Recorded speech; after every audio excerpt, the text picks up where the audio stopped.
Welcome back to the deep dive. Your express lane, really, to understanding the critical plays and surprising stories.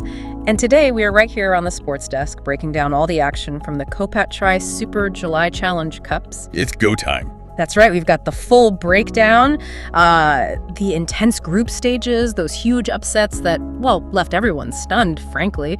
The breakout stars, too, who grabbed the headlines. Yeah. And of course, a look ahead at the knockout stage matchups that have everyone buzzing. Think of us as your essential guide, really, to understanding every crucial play without needing to sit through hours of game tape. Well, and it's always fascinating, isn't it, how quickly the narratives form in these tournaments. We'll be looking at the teams that defied expectations, those that stumbled, and what these early games really tell us about who might just have the tactical depth and, well, the mental strength to go all the way. Our mission today: equip you with the key insights, the standout moments, and the so what behind it all. Like you had a front row seat. Okay, let's do it. Let's unpack this incredible sports spectacle and get straight into the action. All right, first up, the North Men's Challenge Cup.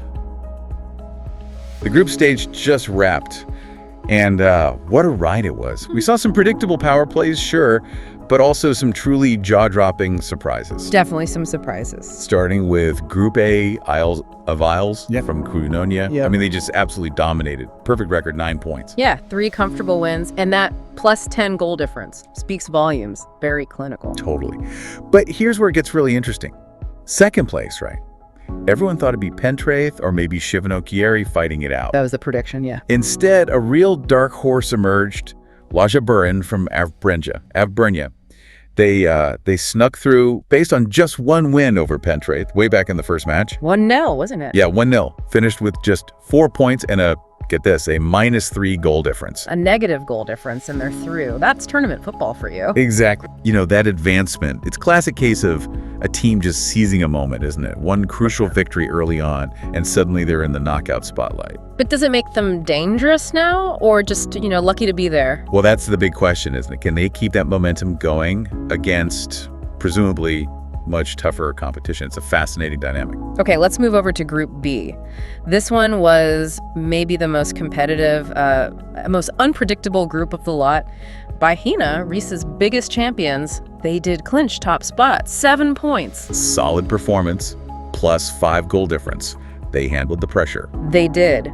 But the fight for second, wow. It was intense between Kinaderid from Livedia Mariana and Folio Bianco from Malaria. Yeah, that came right down to their head-to-head, didn't it? The very first match. It did. Kinaderid pulled off a really decisive 3-1 victory then, and that was thanks to a stunning hat trick by their forward, Titov. Ah, yes, Titov. He was electric in that game. So Kinaderid finished with 6 points plus 3 goal difference, and yeah, that early win proved to be the key. Then in Group C, CS Aka from Vizia took the top position. Strong performance, 7 points, plus 4 GD. Looks comfortable for the most part. Yeah, but we almost had another huge upset for second place. Chaika, also from Abrenja, they needed to beat Cashal Uno from Colunya by 3 goals in their last match. 3 goals. That's a big ask in a final group game. Huge. And they were pushing hard, you could see it, but the game ended 2-0. And the feeling, talking to people, was they might actually have done it if one of their players hadn't been sent off in the second half. Oh, that red card. That's brutal. So Cashel Uno scrapes through, but just barely. 4 points, only a +1 goal difference. That red card incident? It just underscores the fine margins, doesn't it? Okay. A single moment, a disciplinary issue, and it completely changes the team's destiny. High stakes in those deciders.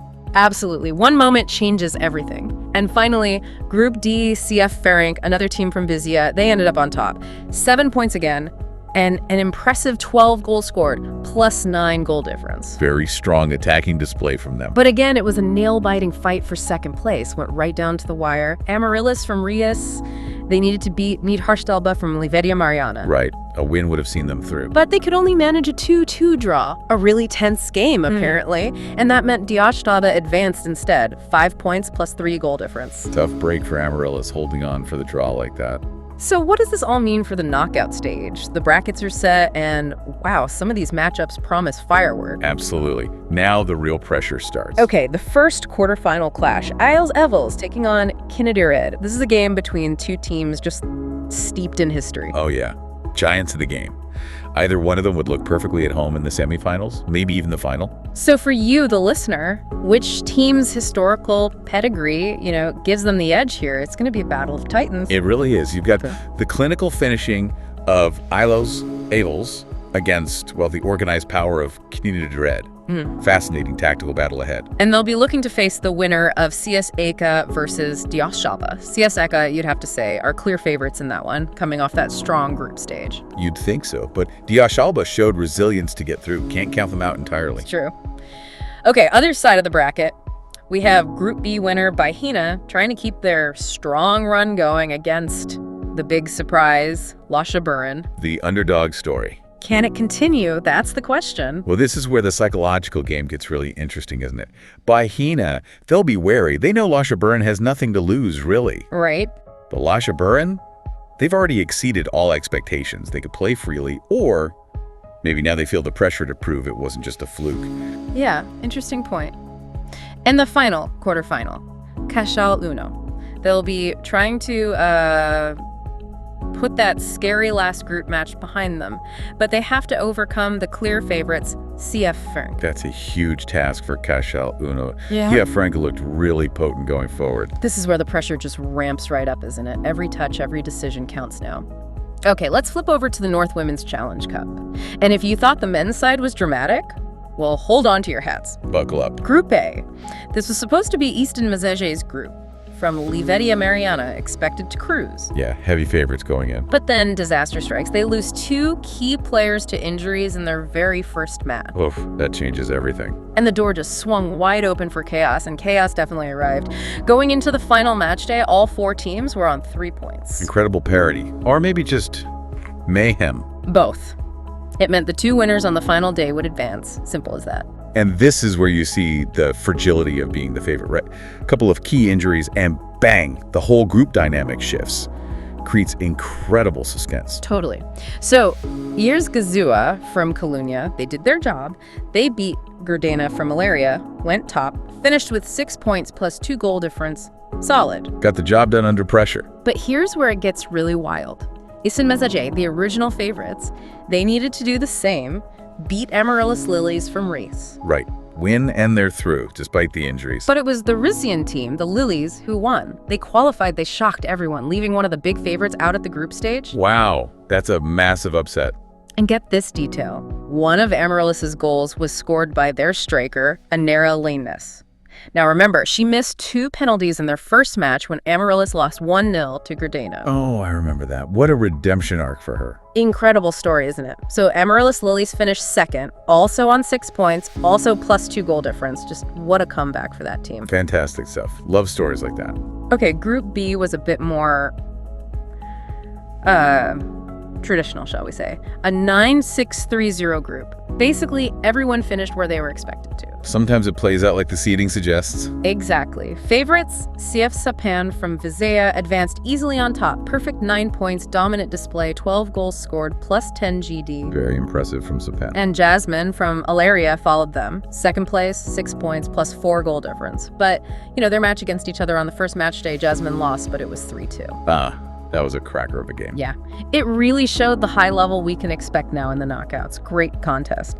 Moving to Group C, Lilyhammer from Livetia Mariana, another favorite. They confirmed that status. Topped the group, 7 points, plus 7 GD. Looks strong, Lilyhammer. Very organized. Yeah. Now, UCS ladies from Rice and Init Kate from Colunya, they drew their match against each other. But it was the racing team, UCS ladies, who advanced in second with 4 points and a 0 goal difference. Okay, so why did UCS ladies get through if they drew with Init Kate? Here's the kicker. Because Init Kate was the only team held back by the last place team, Serenka from Abrinja. Yeah. Init Kate drew 2-2 with Serenka on the very last match day. Oh no. A draw against the bottom team knocked them out? That's exactly it. That draw cost them everything. Definition of a costly tie. Dropping those 2 points meant UCS ladies went through instead. Wow. That raises a tough question, doesn't it? How much mental strength does it take to advance when your fate is partly decided by how another team performs against someone else? Especially when that team slips up like Init Kate did. Yeah, absolutely brutal for Init Kate. Tough pill to swallow. And finally, Group D, Semiana from Reese. They were actually already qualified after the second match day. Looked comfortable. Right, sitting pretty on 6 points early. So they could maybe afford a bit of a surprising loss to Leshaburn in the third game, which they did have, but that loss cost them top spot in the group. That complacency, maybe. Or just a rotated squad. Could be. Eh? Because CS Aka from Visa beat Sabinokieri 3-2 in their final game. That meant both CS Aka and Semiana finished on 6 points. But Iaka won the group. Yep, on goal difference. CSE finished with +5 GD, Samiana only +3 GD. That loss to Leshaburn proved costly for their seeding. See, every goal matters, even when you think you're through. Okay, now for the women's knockout stage. The intensity. About to hit a whole new level. These matchups look fantastic. Yeah, some really intriguing ties here. On one side of the bracket, we've got Yeres Gazua against Jasmine. That promises to be a really, really tight game. Two well-matched teams. Could go either way, that one. Fine margins again. And the winner of that clash, they'll face either Lillehammer, who we said is one of the big favorites for the whole thing. Formidable opponent. Or Semiana. Now, Semiana, as we just discussed, were doing really well, but had that very disappointing loss in their last group match. They'll be desperate to bounce back strong. And you have to wonder, psychologically, how does that last result affect Samiana? Can they just shake it off and get back to their earlier form? Yeah. Especially against a top side like Lillehammer. That's the big test. Huge test. Okay, the other side of the bracket features two really compelling duels between teams from Visaya and Reese. Regional rivalries kicking in. Always adds extra spice. The first one, CF Sapen versus Amaryllis Lilies. This looks like maybe the higher level game of the two on paper. Yeah. Both teams showed real quality, impressive attacking flair. Absolutely. Sapen were dominant, but Amaryllis pulled off that huge upset and have that comeback momentum with Lioness scoring. That could be a classic. Definitely one to watch. And, connecting this to the bigger picture of these regional rivalries, Visaya versus Rees, they often just bring out the absolute best, don't they? Adds that extra layer of intensity. It's not just about advancing, it's about pride. You feel that extra edge. And the second Visaya-Reese matchup is CS Yucca against UCS Ladies. Now this feels a bit different, maybe a game between two teams that still feel like they have something significant to prove in this competition. Yeah, perhaps haven't hit their absolute peak yet, or want to step out of the shadow of the bigger names from their regions. Makes it potentially very cagey or maybe surprisingly open. Definitely one to keep an eye on. Could be a sleeper for game of the round. So there you have it, a lightning-fast, comprehensive deep dive into the COPACCHAI Super July Challenge Cups. From those stunning upsets to the dominant displays, we've broken down the key plays and what it all means for the path ahead.